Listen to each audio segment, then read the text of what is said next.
Big round of applause for Phumzile Mlambo Nuka. Phumzile, thank you very much. Your words truly, truly inspiring, an excellent way, an inspired way to kick off our HeforShe campaign. HeforShe, I must say, is a solidarity movement, a partnership between women and men based on a shared commitment to fight against the persisting inequalities faced by women and girls. And now let's turn to a young woman who has chosen to lend her voice to this very important solidarity movement. She's a leading British actor, an advocate for gender equality in her own right. She's been involved with the promotion of girls' education for several years. As part of her humanitarian efforts, she's visited Bangladesh, Zambia, recently returned, as we just heard, from Uruguay on her first mission with UN Women. Ladies and gentlemen, please join me in welcoming to this stage our co-host and the UN Women's Global Goodwill Ambassador, Emma Watson.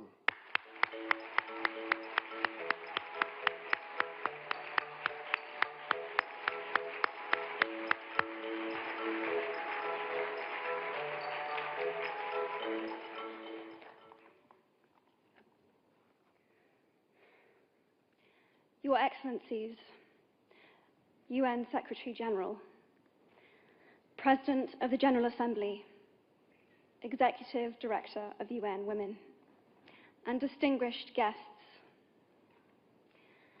Today, we are launching a campaign called HeforShe. I am reaching out to you because we need your help. We want to end gender inequality, and to do this, we need everyone involved. This is the first campaign of its kind at the UN. We want to try and galvanize as many men and boys as possible to be advocates for change. And we don't just want to talk about it. We want to try and make sure that it's tangible. I was appointed as Goodwill Ambassador for UN Women 6 months ago. And the more I've spoken about feminism, the more I have realized that fighting for women's rights has too often become synonymous with man-hating.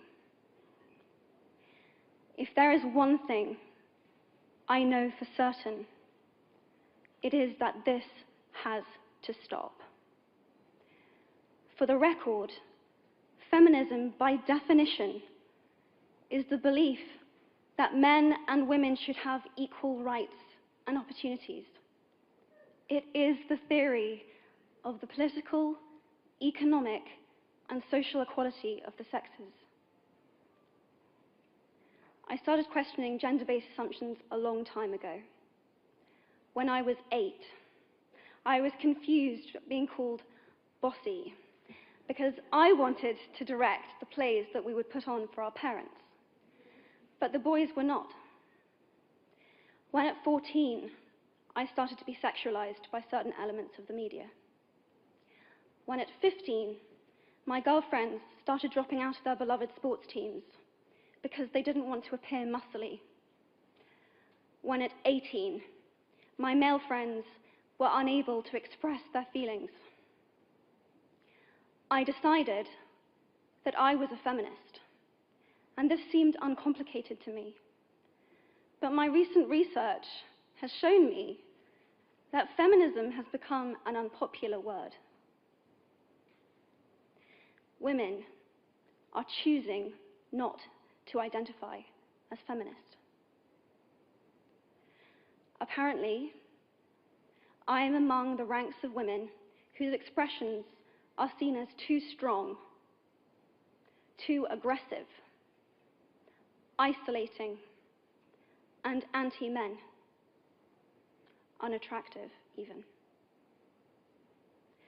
Why has the word become such an uncomfortable one?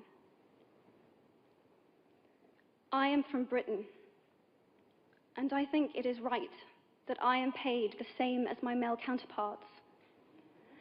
I think it is right that I should be able to make decisions about my own body. I think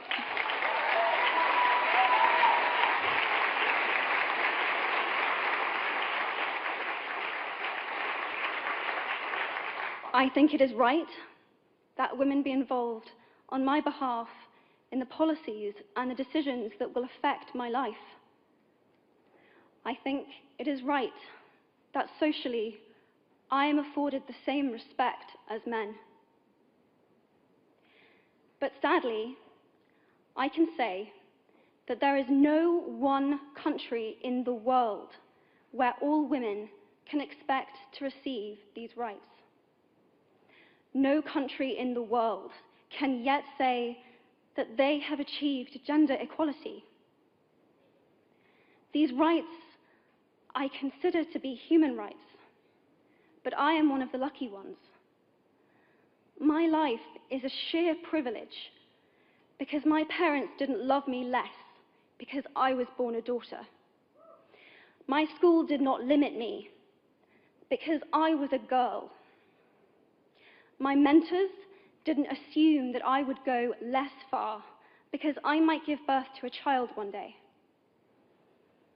These influences were the gender equality ambassadors that made me who I am today. They may not know it, but they are the inadvertent feminists who are changing the world today. We need more of those. And if you still hate the word, it is not the word that is important. It's the idea and the ambition behind it. Because not all women have received the same rights that I have. In fact, statistically, very few have been.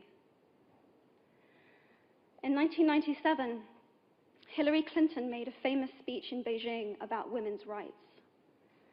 Sadly, many of the things that she wanted to change are still true today.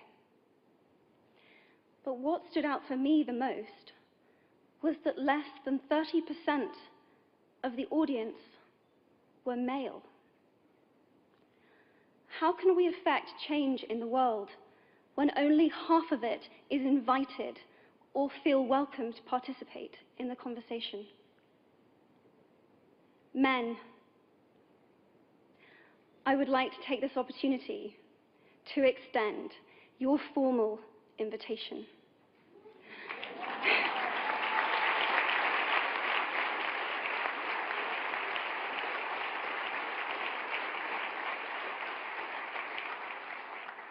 Gender equality is your issue too. Because to date, I've seen my father's role as a parent being valued less by society, despite my needing his presence as a child as much as my mother's.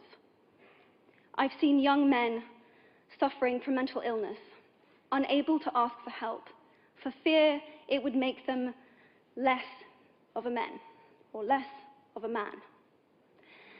In fact, in the UK, suicide is the biggest killer of men between 20 to 49, eclipsing road accidents, cancer, and coronary heart disease. I've seen men made fragile and insecure by a distorted sense of what constitutes male success. Men don't have the benefits of equality either. We don't often talk about men being imprisoned by gender stereotypes, but I can see that they are, and that when they are free, things will change for women as a natural consequence. If men don't have to be aggressive in order to be accepted, women won't feel compelled to be submissive. If men don't have to control, women won't have to be controlled. Both men and women should feel free to be sensitive. Both men and women should feel free to be strong. It is time that we all perceive gender on a spectrum instead of two sets of opposing ideals.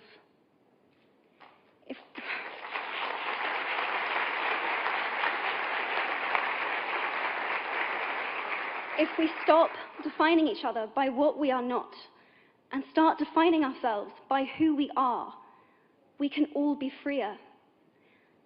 And this is what HeforShe is about. It's about freedom.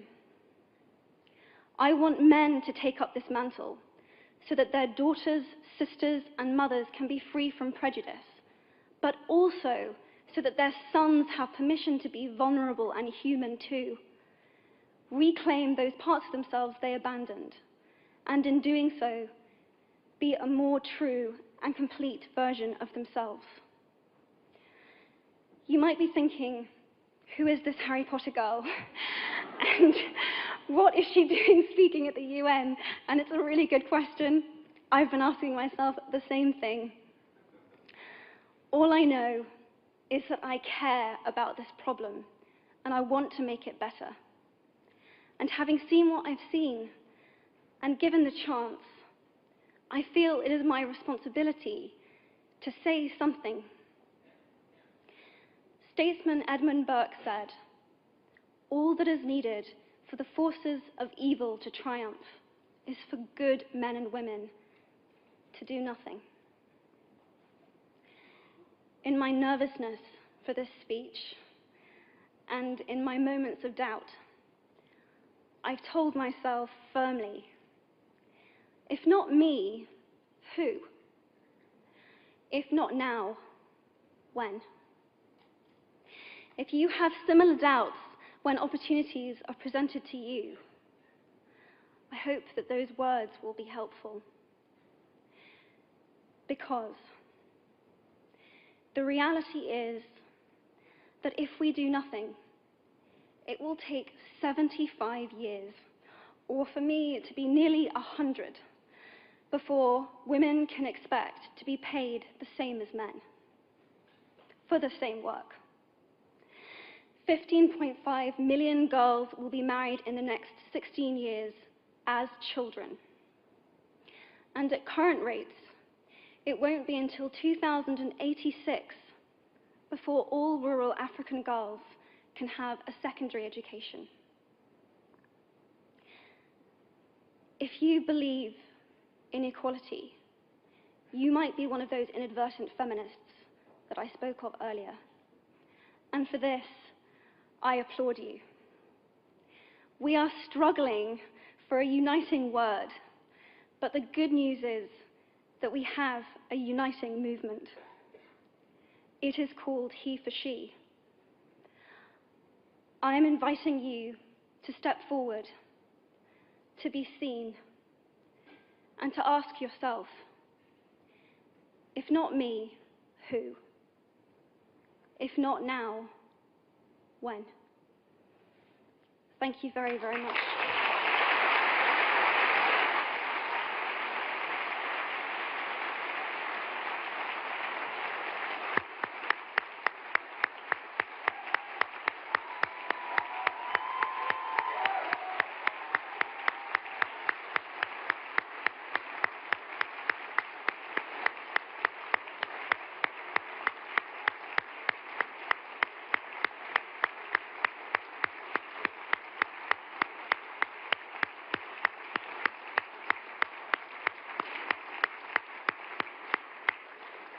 What a beautiful, beautiful speech. What a beautiful thought.